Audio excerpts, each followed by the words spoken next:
इस सीन में हम कसाई माई नामक हाई स्कूल छात्रा से मिलते हैं जो अपने पिता के ट्रांसफर से गांव आ गई है। सुबह उठकर वह खिड़की से गांव को निहारती है और सोचती है कि कभी यहां रहने की कल्पना नहीं की थी। फिर वह नए स्कूल के पहले दिन के लिए तैयार होती है, अपने आप को अनुशासित और मिलनसार बनने का संकल्प दोहराती है। कक्षा के अंदर कुछ महिला छात्राओं का एक समूह स्पष्ट रूप से दिखाई देता है जो टोक्यो से आई नई छात्रा के बारे में चर्चा कर रहे हैं और उसे अपने समूह में शामिल करने की योजना बना रहे हैं। इस बीच ओडिगिरी शिनो नामक एक छात्रा को स्टाफ रूम में बुलाया जाता है जहां एक शिक्षक उसे कसाई के आगमन के बारे में सूचित करता है। शिनो को स्कूल के माहौल में कसाई की मदद करने का कार्य सौंपा जाता है। उसे चुना जाता है क्योंकि वह भी टोक्यो से स्थानांतरित हुई है, ठीक उसी तरह जैसे कसाई को उनकी कक्षा तक ले जाती है और बाद वाली रास्ते में स्कूल के गलियारों की फिल्मिंग करती है। कक्षा में प्रवेश करते ही कसाई अपने नए सहपाठियों से खूबसूरती से परिचय कराती है और अपनी सीट पर बैठ जाती है। एक ब्रेक के दौरान वह अकेली बैठी रहती है जबकि अन्य छात्र विभिन्न समूहों में इकट्ठा होते हैं। वह समझती है कि उसे दोस्त ढूंढना शुरू करना होगा, नहीं तो आने वाले दिनों में वह अकेली रह जाएगी। तब वह अपने बैग से एक ब्रांडेड पर्स निकालती है जो प्रमुख महिला गैंग का ध्यान आकर्षित करती है। वे उसके पास आते हैं और गैंग के नेता यूरिया बातचीत शुरू करते हैं। कसाई को उनके साथ घुलने मिलने में ज्यादा समय नहीं लगता। वह गैंग की नेता को उसके बालों की ओर उसके नाम की तारीफ करके खुश करती है, भले ही वह किसी प्रकार के संक्रमण की तरह लगता हो। लेकिन अपने दिल की गहराइयों में कसाई सोचती है कि यूरिया और उसके गैंग के सदस्य मूर्ख हैं। इस बीच शिनो अचानक सांस लेने में कठिनाई महसूस करती है, जिससे कक्षा में सभी का ध्यान उसकी ओर खींचता है। उसकी दोस्त सकाई उसे सहारा देने के लिए दौड़ती है। वह किसी तरह उसे शांत करने में कामयाब होती है और जब उसकी परेशानी का कारण पूछा जाता है, शिनो खुलासा करती है कि वह इसलिए घबरा रही है क्योंकि वह फिर से कसाई के साथ एक ही क्लास में आ गई है। एक चौंकाने वाले मोड में शिनो खुलासा करती है कि जूनियर हाई स्कूल के दौरान वह कसाई और उसके गिरोह द्वारा बुली की गई थी। यह खुलासा पूरी क्लास को चौंका देता है और उनकी कसाई के प्रति सोच बदल जाती है। शिनो तेजी से क्लास से बाहर जाती है। कसाई अचंभे में उसके पीछे भागती है, उसके आरोपों का कारण तलाशती है। पास पहुंचते ही कसाई उसे कुमुरा के रूप में पहचानती है, जो जूनियर हाई की पुरानी सहपाठी थी और अब शिनो कहलाती है। कसाई कहती है कि शिनो को परेशान करने वाले चिहारू और शियोरी थे, न कि वो। फ्लैशबैक से पता चलता है कि शिनो को वास्तव में एक समूह ने परेशान किया था और कसाई सिर्फ देख रही थी। इस वजह से शिनो अपना बदला उससे ले रही है। ठीक उसी समय सकाई अंदर आता है और शिनो अचानक पीड़ित की तरह व्यवहार करने लगती है। यह देखकर सकाई कसाई से कहता है कि वह अपने दोस्त से दूर रहे।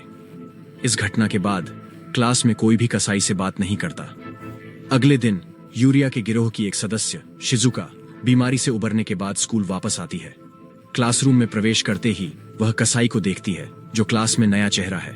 जैसे ही वह कसाई के पास जाने वाली होती है, यूरिया उसे रोकती है और उसे शिनो के साथ पिछली बदमाशी में किसाई की भागीदारी के बारे में बताती है। इस खुलासे से गुस्से में आकर शिजुका किसाई पर पानी डालती है और उससे शिनो से माफी मांगने की मांग करती है। अपमानित होकर कसाई कक्षा से बाहर चली जाती है, दरवाजा जोर से बंद करती है। इस प्रक्रिया में अनजाने में शिजुका की उंगलियों को चोट पहुंचाती है। शिजुका दर्द से चिल्लाती है और स्थिति को और भी तीव्र करने के लिए शिनो दावा करती है कि कसाई ने पहले भी उसके साथ वही किया था। इसे देखने के बाद पूरी कक्षा कसाई पर चिल्लाती है, उसे जाने के लिए कहती है। बाद में कक्षा फिर से शुरू होती है, लेकिन सभी छात्र कसाई के बारे में बात करने में व्यस्त रहते हैं। अगले दिन कसाई स्कूल आती है और अपनी डेस्क के नीचे कुछ कचरा पाती है। वह इसे इकट्ठा करती है और इसे कचरे के डिब्बे में डालने जाती है, सिर्फ यह देखने के लिए कि उसकी नोटबुक वहां टुकड़ों में फाड़ी गई है। जवाब में कसाई अपना फोन निकालती है और स्थिति का रिकॉर्ड करती है। वह यूरिया की मेज पर जाकर उसकी नोटबुक फाड़ देती है, जैसे उसने अपनी फाड़ी थी। यूरिया चेतावनी देती है कि उसकी चीजों को न छुए, जिस पर कसाई कहती है कि यह उस पर भी लागू होता है। ब्रेक के समय शिनो कसाई पर ध्यान देती है और उसके फोन के स्थान का पता लगाती है।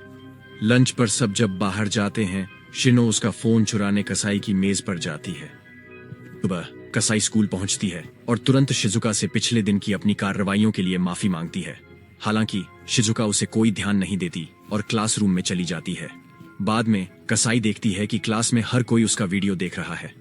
पता चलता है कि शिनो ने उसका व्लॉग अपने फोन से क्लास चैट ग्रुप में शेयर कर दिया है। वीडियो में किसाई गांव में अपनी नई जिंदगी के बारे में अपनी निराशाओं का इजहार करती है और नए स्कूल में अपने बुरे अनुभवों का वर्णन करती है। भाग्यवश इससे छात्र उसे और भी ज्यादा नापसंद करने लगते हैं। बाद में ब्रेक के समय कसाई अकेले अपना लंच कर रही होती है जब उसकी एक सहपाठी मिनामी आबे उसके पास आती है। मिनामी कसाई को एक आगामी सांस्कृतिक उत्सव के लिए निमंत्रण कार्ड देती है। जैसे ही वह जाने के लिए मुड़ती है, कसाई उसे रोकती है और उससे दोस्ती करने की कोशिश करती है, परंतु वह उसकी दोस्त बनने में हिचकिचाती है। कुछ ही पलों बाद शिनो उसके पास आती है और उसे चिढ़ाती है कि वह कोई दोस्त नहीं बना पाई है। दृश्य में हम कसाई को बाथरूम के फर्श पर पूरी तरह से बिखरी हुई स्थिति में बैठे हुए देखते हैं। ऐसा लगता है कि उसे एक बार फिर यूरिया और उसकी गैंग ने तंग किया है। कुछ समय बाद शिनो आती है और कसाई को इस तरह की स्थिति में देखकर वह मुस्कुरा उठती है। हालांकि उसकी खुशी थोड़ी देर की होती है, क्योंकि जल्द ही वह सांस लेने के लिए हांफने लगती है। वह बाथरूम से बाहर भागती है और दवा लेकर खुद को शांत करती है। चला है कि शिनो न्यूरोपैथी से पीड़ित है और कसाई की स्थिति देखकर उसकी जूनियर हाई स्कूल के दिनों की दर्दनाक यादें ताजा हो गईं। इसके बाद छात्र आने वाले कार्यक्रम के लिए स्कूल को सजाने लगते हैं, जिसमें उनकी कक्षा की शिक्षिका मिदोरी मार्गदर्शन प्रदान करती है। जैसे ही उनकी शिक्षिका कक्षा से बाहर जाती है, यूरिया और उसकी गैंग कसाई के पास जाती है और उसके चेहरे पर लाल रंग से पेंट कर देती है। घबराई हुई वह गरीब लड़की अपना चेहरा साफ करने के लिए बाथरूम की ओर भागती है। शिनो भी उसके पीछे जाता है और उसे चिढ़ाने लगता है। कहता है कि यह तो बस शुरुआत है, हाँ, हम तुम्हारी बाहों को भी लाल रंग देंगे। फिर दृश्य त्योहार के दिन की ओर कट जाता है, जहां सभी विद्यार्थी खुद को आनंदित कर रहे होते हैं। जब कसाई कक्षा में प्रवेश करती है, यूरिया और उसकी गैंग उसे हमेशा की तरह तंग करना शुरू कर देती है। इसके बावजूद कसाई उन्हें अनदेखा करती है और अपनी मेज की ओर बढ़ती है। सिर्फ अपने बैग के नीचे केंचुओं के ढेर से डरकर चौंक जाती है। निराश होकर कसाई ने शिजुका की कठपुतली गुड़िया को छीन लिया और जमीन पर फेंक दिया और फिर तेजी से चली गई। वह घर वापस जाने का फैसला करती है, परंतु उसे त्योहार के अंत तक स्कूल छोड़ने की अनुमति नहीं है। कहीं जाने को न होने पर कसाई एक खाली कमरे में घुस जाती है और खुद को अंदर बंद कर लेती है। दूसरी ओर यूरिया और उसकी गैंग कक्षा दर कक्षा कसाई की खोज में निकल पड़ते हैं। थोड़ी देर सोने के बाद कसाई कमरे से बाहर निकलती है, सिर्फ इसलिए कि यूरिया की गैंग से सामना हो जाए। दस्ती उसे कमरे में धकेलते हैं और बाहर से दरवाजा बंद कर देते हैं। कसाई बेताबी से दरवाजे पर टैप करती है, बाहर आने की भीख मांगती है, पर बदमाश उसकी याचना को अनसुना करके चले जाते हैं। समय बीतने के साथ कसाई के लिए बाथरूम जाना जरूरी हो जाता है, पर दरवाजा खोलने के लिए कोई नहीं होता। जब उत्सव समाप्त होता है, तब यूरिया और उसकी गैंग दरवाजा खोलने के लिए वापस आती है। कसाई जल्दी से बाथरूम की ओर भागने की कोशिश करती है, पर यूरिया फिर से उसे धक्का देकर पीछे कर देती है। से कसाई खुद पर ही पेशाब कर बैठती है, जिससे सभी के लिए एक अजीब स्थिति बन जाती है। यूरिया उसे और भी उपहास करने की कोशिश करती है, पर एक अन्य छात्रा चिहो बदमाश समूह पर जोर से चिल्लाकर यूरिया को रुकने के लिए कहती है। गुस्से में आकर कसाई अपनी अंडरवियर भी उतारकर दीवार पर फेंक देती है, जिससे समूह वहां से चला जाता है। कसाई की अंडरवियर की घटना की खबर जल्दी ही पूरे स्कूल में फैल जाती है और छात्रों के बीच चर्चा का गर्म विषय बन जाती है। खैर, कम से कम उसने अपनी पैंट में यूरिया तो नहीं किया। यह सुनकर शिनो बाथरूम की ओर दौड़ती है और हंसी में फट पड़ती है। दूसरी ओर किसाई उस दिन स्कूल जाने का फैसला नहीं करती है। इसके बजाय वह अपने पुराने स्कूल के दोस्तों से मिलने जाती है और उनके साथ बहुत अच्छा समय बिताती है। दिन के अंत में उसके एक दोस्त ने उसके नए स्कूल के बारे में पूछताछ की, जिस पर कसाई जवाब देती है कि चीजें ठीक नहीं चल रही हैं। उसकी दोस्त तब सुझाव देती है कि वह अपने पिछले स्कूल में वापस जाने पर विचार करे, पर कसाई उसे बताती है कि वह ठीक रहेगी। उस रात बाद में कसाई अपने बालों को रंग कर अपना रूप बदलने का फैसला करती है। अगले दिन वह स्कूल वापस आती है और उसके परिवर्तन से सभी चौंक जाते हैं।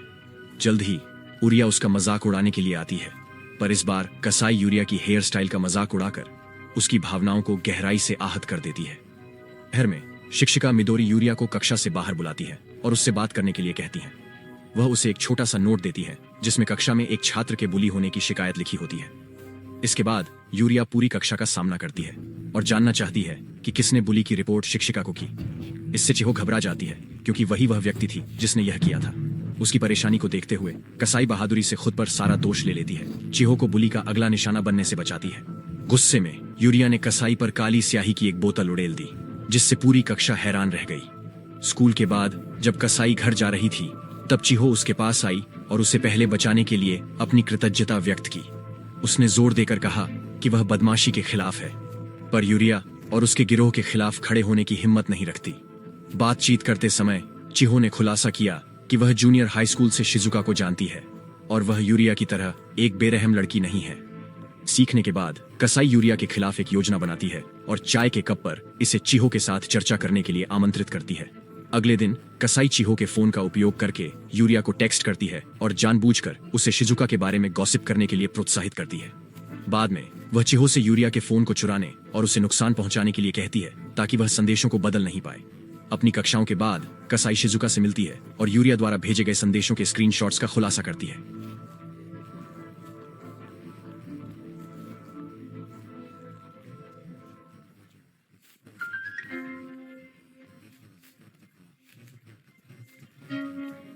और बुद्धिहीन व्यक्ति के रूप में चित्रित करती है और उसके प्रति अपनी नापसंदगी व्यक्त करती है। प्रारंभ में संशय में शिजुका यूरिया से संपर्क करने की कोशिश करती है, परंतु उससे संपर्क नहीं कर पाती। तब कसाई शिजुका को यूरिया से दूरी बनाने के लिए मना लेता है, क्योंकि वह भी बदमाशी का अगला निशाना बन सकती है। इस खुलासे से डरकर शिजुका वहां से भाग जाती है। कुछ समय बाद यूरिया एक चीख सुनती है और नीचे दौड़कर जाती है। वहां शिजुका को जमीन पर घायल पड़ी हुई पाती है। इस घटना के बाद छात्र शिजुका के शरीर के पास यूरिया पाए जाने की बात करते हैं और संदेह करते हैं कि शायद उसने जानबूझकर खुद को नुकसान पहुंचाया हो। कुछ लड़कियां यूरिया से घटना के बारे में पूछताछ करती हैं, लेकिन वह उन्हें अनदेखा करने का फैसला करती है। एक दिन शिहो कसाई से सामना करती है और कहती है कि वह कभी भी अपने चोट पहुंचाने वाले व्यवहार को नहीं बदलेगी। फिर वह कसाई के सामने अपनी कलाइयों को काटकर खुद को नुकसान पहुंचाती है। कसाई के सामने अपनी कलाइयों को काटकर खुद को नुकसान पहुंचाती है। को बिना पता चले कसाई ने अपने फोन पर उनकी पूरी बातचीत की रिकॉर्डिंग कर ली है। इस घटना की खबर जल्द ही प्रिंसिपल के कानों तक पहुंच जाती है और परिणाम स्वरूप वह क्लास टीचर मिदोरी से उनकी क्लास में चल रही बुलिंग के बारे में सामना करती है। इसके जवाब में मिदोरी तर्क देती हैं कि बुलिंग हर जगह मौजूद है और छात्रों को इसका सामना खुद करना चाहिए। उसी रात कसाई उस समय के दौरान जमा की गई सभी रिकॉर्डिंग्स को सुनती है। यहाँ यह पता चलता है कि कसाई ने शिनो के साथ हुई सभी बातचीत और घटनाओं को गुप्त रूप से रिकॉर्ड किया है। फिर वह इस सब को एक वेबसाइट पर अपलोड करती है और पूरे स्कूल के साथ शेयर करती है। अगले दिन जब शिनो कक्षा में प्रवेश करती है, सभी उसे हैरानी से घूरते हैं। यूरिया भी उन सभी वीडियो से चौंक जाती है। वह तुरंत शिनो का सामना करती है और पूछती है कि क्या यह सब सच है, परंतु बाद वाली निरुत्तर होती है। इससे यूरिया को एहसास होता है कि कसाई ने कभी शिनो को परेशान नहीं किया। यह जानने के बाद पूरी क्लास यूरिया को गलत निशाना चुनने के लिए दोषी ठहराने लगती है। थोड़ी देर बाद शिनो कसाई का सामना करती है और उस पर अपनी जिंदगी बर्बाद करने का आरोप लगाती है। जवाब में कसाई उसे कहती है कि दूसरों को दोष न दें, क्योंकि इंसान को अपनी जिंदगी का नियंत्रण खुद लेना चाहिए। अंतिम दृश्य में कसाई क्लास के सामने चलकर सबको संबोधित करती है। वह पूरी क्लास पर चिल्लाती है, दावा करती है कि वे सभी असली बदमाश हैं, क्योंकि उनमें से किसी ने भी बदमाशी के खिलाफ उठ खड़ी होने और बस इसे देखने का आनंद लिया। वह यह भी कहती है कि वह किसी को माफ नहीं करेगी और उन्हें मरने का शाप देती है। अपने दिल की बात कहने के बाद वह कक्षा से बाहर निकल जाती है।